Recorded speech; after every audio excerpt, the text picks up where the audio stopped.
Procuratore, il federalismo fiscale come sistema di governance della spesa pubblica.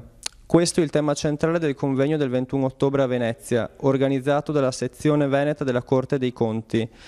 Quali sono gli strumenti e le opportunità per una più efficiente gestione della spesa e come si inserisce la Corte dei Conti in questo contesto? Il federalismo fiscale mira a dare attuazione all'articolo 119 della Costituzione, che sancisce l'autonomia finanziaria di entrata e di spesa per i comuni, le province, le città metropolitane e le regioni.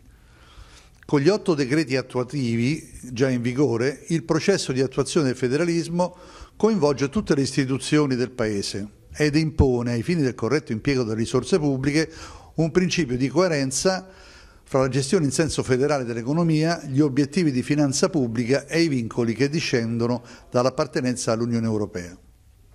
La Corte, quale organo indipendente e neutrale, è parte integrante di questo processo federale.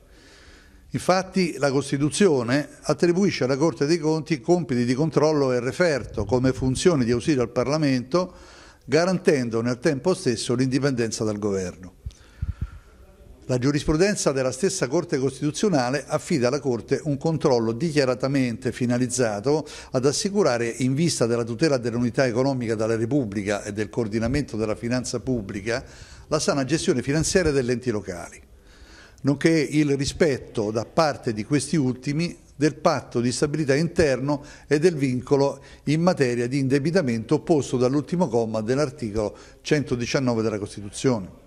Parte rilevante ai fini della tutela della spesa pubblica e del corretto esercizio dell'azione amministrativa riveste infine la giurisdizione di responsabilità che l'articolo 103 della Costituzione affida alla Corte dei Conti.